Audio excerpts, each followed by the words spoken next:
Bem-vindo ou bem-vinda a mais uma aula do tema Então Virá o Fim. Estamos estudando o sermão profético proferido por Jesus no Evangelho de Mateus, capítulos 24 e 25. O sermão nasceu de uma resposta de Jesus a duas questões dos seus discípulos a respeito do fim dos tempos e da sua volta. Sem dúvida, a confiança nas profecias deste sermão são colunas da fé cristã. Dentre os líderes de outras religiões e nações, somente o Senhor Jesus garantiu a sua volta para estabelecer seu reino eterno com plena paz e justiça. Em nossa primeira aula vimos os sinais apresentados pelo Senhor sobre sua volta e fim dos tempos. Estes ainda em Mateus 24, de 1 a 14. Nesta aula veremos a cronologia desse sermão, mesclando os capítulos 24 e 25 de Mateus, com o capítulo 21 do Evangelho de Lucas. De modo abreviado falaremos sobre a destruição do templo e da cidade de Jerusalém, confirmando o que foi dito por Jesus que não restaria pedra sobre pedra da gloriosa construção. O tempo dos apóstolos e o tempo dos gentios merece uma aula específica, pois nos darão um entendimento sobre o futuro próximo e o futuro distante presente nas profecias. Na penúltima aula deste curso, faremos uma incursão no tempo da grande tribulação seguido pela segunda vinda de Cristo. Estamos estudando uma passagem inspiradora das Escrituras, pois fortalece nossa confiança na volta do nosso Salvador para nos resgatar deste mundo caído e fazer com que seu povo viva para sempre com ele. Finalizando nosso estudo, estudaremos o que é o trono branco e a eternidade. Este mundo e suas injustiças encontrarão o perfeito juízo de um Deus santo e onipotente. O veredito recairá sobre todos aqueles que rejeitaram o Evangelho, e tornaram-se, portanto, inimigos de Deus. Sobre a eternidade traremos seu fundamento e propósito com modestas afirmações, pois a própria Bíblia não trata desse tema com detalhes. Temos aqui uma vista do templo onde Jesus e seus discípulos estavam caminhando, conversando e observando a grandeza das construções. Os discípulos fazem questão de mostrar a Jesus todas as edificações e sua grandeza, porém Jesus faz com que a visão deles seja dirigida para um futuro que trará a destruição desse templo, despertando a curiosidade e o interesse dos seus discípulos sobre quando acontecerá tanto a ruína do templo, e quais serão os sinais de que isso se sucederá. O pensamento deles é que Jesus viria implantar o seu reino na terra, e faria então com que todas as coisas viessem a ter um fim, para iniciar o reinado do Messias. Porém, Jesus os adverte que estas expectativas estão sujeitas a um espírito de engano, que tenta confundir as pessoas a respeito desse futuro, responsabilizando-os ao cuidado para que ninguém os enganasse. O Senhor, dando sequência à sua resposta, disse que muitos virão no nome dele afirmando serem o Cristo. Acrescentando os sinais, Jesus afirma que haverá guerras e rumores, mas era necessário que isso acontecesse, porém, ainda não seria o fim. Terremotos e pestes fazem parte destes sinais dando início à era das dores, como se fossem as dores de parto. Jesus mostra a eles o preço de segui-lo ao falar a respeito do futuro deles, que seriam entregues à tortura e martirizados por causa do nome dele. Os futuros apóstolos viveriam uma época de traições, enfrentando falsos profetas. Outro sinal seria como um inverno rigoroso sobre a crença no Evangelho, porém, de modo triunfante, sua anunciação aconteceria em todo o mundo. O final dessa missão será a abertura para o fim dos tempos. Resumindo, nós temos aqui 7 sinais mais importantes. Falsos profetas passando-se por Cristo. As guerras e conflitos. A escalada dos terremotos. E a perseguição ao povo de Deus. A apostasia da igreja trará o aumento da maldade e esfriamento espiritual. Apresentamos aqui algumas páginas de sites na internet, que mostram o mundo e nossa história, em números e gráficos. Neste primeiro gráfico, vemos que as guerras estão aumentando em relação ao tempo, desde 1400 até os últimos tempos. Não está incluído aqui as guerras atuais, entre Israel e palestinos, os conflitos da África, e a guerra da Rússia e Ucrânia. Elas fariam que esse gráfico aumentasse ainda mais o número de conflitos. Ainda sobre os conflitos e as guerras, vemos aqui que a população durante estes conflitos sofreram baixas. No entanto, olhando a proporção de população da época, esta porcentagem de baixas cresce continuamente. No século XVI, as guerras exterminaram menos de 1% da população, e no século XX, a porcentagem de mortes ultrapassa os 4% da população. Temos uma evidência clara do poder destrutivo dessas guerras. Sobre a indiferença espiritual, resfriamento do amor e a preparação da maldade, nós vemos aqui uma pesquisa recente, que mostra o quanto a população desses países considera importante cultivar a fé e as crenças espirituais. É impressionante que essas nações foram berços das missões cristãs que evangelizaram as nossas terras. Hoje estão praticamente apóstatas, e afastaram-se do primeiro amor que trouxe os grandes avivamentos. Os terremotos fazem parte dos fenômenos que Jesus cita entre os sinais. Aqui temos um gráfico do crescimento exponencial, sendo um sinal evidente confirmando o que o Senhor falou. Quanto à perseguição aos cristãos, vemos nesse mapa mundi nas áreas em amarelo, laranja e vermelho, as regiões do mundo que ainda perseguem os que se confessam cristãos. Perseguições de diversas formas ocorrem numa porcentagem quase igual às áreas do mundo isentas dessa perseguição. Então, temos aqui também esse mundo que ainda está para ser alcançado pelo Evangelho. Entretanto, é animador ver este outro mapa mundi, onde as áreas em tons roxo e lilás são as áreas em que o Evangelho já chegou, e tem formado cristãos, e transformado pessoas ímpias em filhos de Deus. Isso também está apoiado neste quadro menor, com 2 círculos na frente, que mostram a quantidade de literaturas cristãs, e traduções da Bíblia nas milhares de línguas faladas no mundo. Com relação ao que o apóstolo Paulo cita em 1 Tessalonicenses, a volta do Senhor será súbita, sem que alguém esteja esperando. Muitos que se dizem cristãos, não creem e tampouco esperam a volta do Senhor. Estes terão uma amarga surpresa.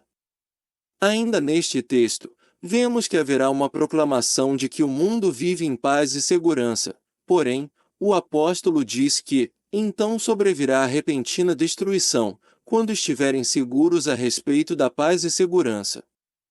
Alguns recortes do lado esquerdo desta tela vieram da internet, mostrando que o Brasil está entre as nações que falam a respeito de paz e segurança. Nosso país é um dos que se destacam por isso. No canal do YouTube do presidente atual, existem matérias que o Brasil luta pela paz e segurança mundial. Nesta matéria das Nações Unidas, lemos que o Brasil acolhe milhares de repatriados do Líbano, em busca de paz e segurança. Em outro site da ONU, nós temos ali a sugestão de paz e segurança sendo trazidos pelos exércitos da paz. Muito bem, vamos voltar ao em Mateus 24, iniciando com as questões que os discípulos de Jesus fizeram a ele. São 2 questões simples, porém somente o Senhor seria capaz de responder. A primeira é quando acontecerão essas coisas, e a segunda, qual o sinal da vinda dele e do fim dos tempos? A resposta do Senhor vem em seguida, com uma explanação de como se dará esses fatos e épocas.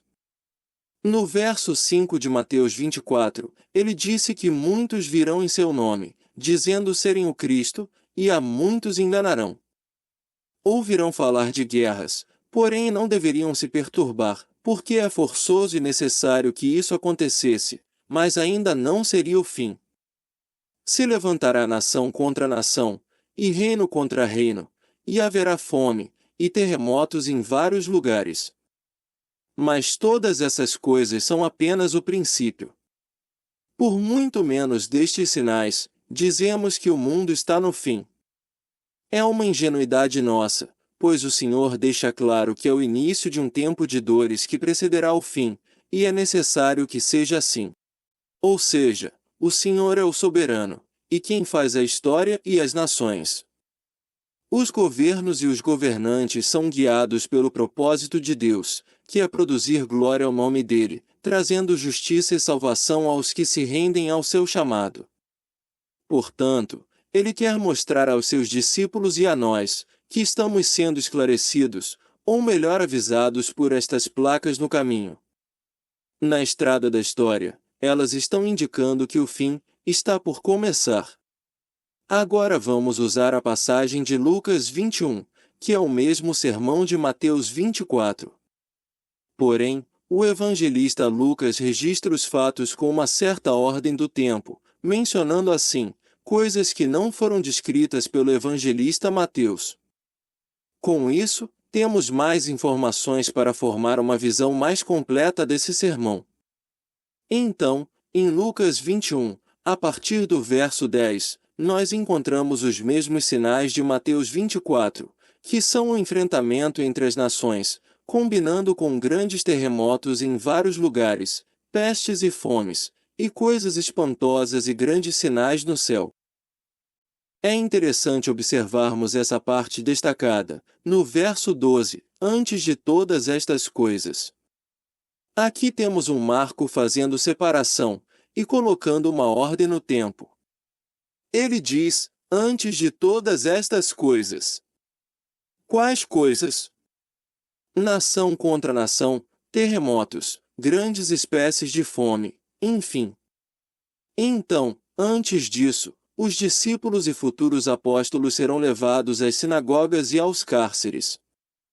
Este plano de Deus, que parece uma humilhação aos discípulos, nada mais são que oportunidades de testemunharem diante de reis e governadores a respeito do Senhor e Salvador deles.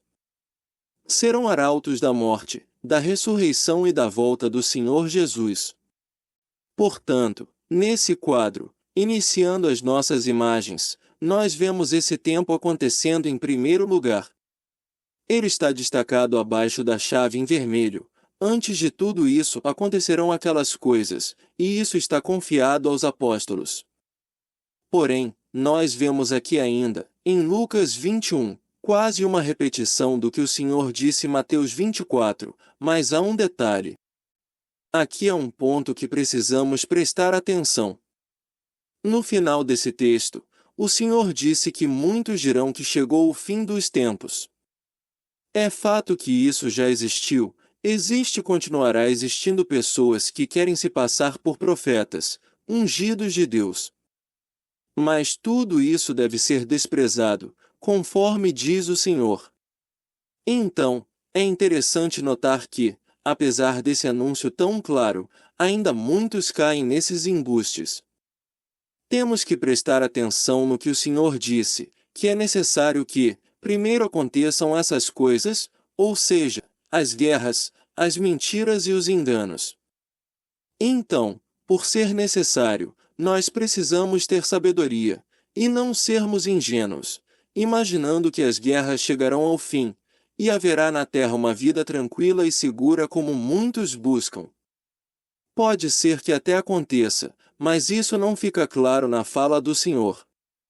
Ele disse que quando essas coisas estiverem acontecendo, chegou a hora em que o fim estará batendo na porta. Porém, ainda assim, ele diz que o fim não será logo. Seguindo para o verso 20 de Lucas 21, encontramos o Senhor anunciando o fim, a destruição da cidade de Jerusalém, e por consequência, o templo. Também ele disse que Jerusalém será cercada de exércitos. E quando virem Jerusalém cercada de exército, saberão então que é chegada da sua desolação, porque haverá grande angústia sobre a terra, ira contra esse povo, e cairão ao fio da espada, e para todas as nações serão levados cativos, e Jerusalém será pisada pelos gentios até que os tempos destes se completem. O destaque aqui está para o seguinte, que Jerusalém será destruída por gentios. Não será uma guerra entre os judeus que vai destruir Jerusalém, mas serão outras nações. Nações gentílicas, que vão cercar Jerusalém a fim de a destruir. Isso de fato aconteceu no ano 70 pelo Império Romano, para dar fim a levantes dos judeus contra impostos e o domínio romano. O general Tito, fazendo um cerco a Jerusalém, e consegue romper as muralhas e atacar todas as pessoas, matando-as. Conforme o historiador Flávio Joséfo diz, mais de 1 milhão de judeus sofreram mortes cruéis por crucificações. Enfim, os romanos destroem o templo, e levam para Roma os artigos do culto e outros tesouros. Essa época ou fatos, o Senhor diz que dará início ao tempo dos gentios. Jerusalém será pisada pelos gentios até que os tempos destes se completem. Os estudiosos dizem que isso aconteceu no ano 70, e que o Senhor fala do tempos de gentios pisando Jerusalém, significando que haverá um domínio sobre a cidade santo, que passará a ser reservada ou guardada por povos gentios. Esse será um tempo que precederá o fim. O fim chegará, mas primeiro essas coisas têm que acontecer. Aqui está mais uma imagem completando nosso quadro cronológico, onde os tempos dos gentios inicia-se após a destruição de Jerusalém. Observamos que essa destruição de Jerusalém também aponta para uma guerra futura contra a cidade santa. Então, essa é para o tempo próximo a Jesus, mas também para um tempo futuro que ainda está por vir. Aqui algumas imagens que mostram uma suntuosidade do templo, por dentro, todo revestido de ouro. Tudo isso foi saqueado e levado pelos romanos. Além de terem matado mais de 1 milhão de judeus, levaram cerca de 60 a 90 mil deles como escravos. Essa imagem mais abaixo é uma obra de arte que está na entrada de Roma, ilustrando a menorá sendo levada, que é um símbolo precioso dos judeus. Junto estão os cativos. A imagem maior mostra o cerco Jerusalém que está sendo queimada e sitiada. Mais umas ilustrações que mostram um pouco de como foi esse ataque ao povo, que fugindo do incêndio, saltaram para o lado de fora, para ali encontrarem a morte. Um detalhe pequeno nessa imagem da esquerda, a menorá está sendo carregada. Mas temos uma imagem mais à direita, no alto, mostrando então essa menorá nos ombros dos soldados romanos, com Jerusalém ao fundo, em chamas. Quando os sinais e fenômenos que estão por acontecer chegarem, virá um sofrimento e angústia muito grande sobre as pessoas desse mundo. E os poderes do céu serão abalados, ou seja, grandes fenômenos cósmicos, e aí sim, verão o Filho do Homem vir em uma nuvem, com grande poder e glória. E o Senhor acrescenta, que quando essas coisas começarem a acontecer, se exultem, ou seja, vibrem, pulem e se alegrem, porque acabou o tempo de andar de cabeça baixa. Ergam a cabeça, porque a tua redenção, a vossa salvação, aquilo que tanto esperavam, se aproxima.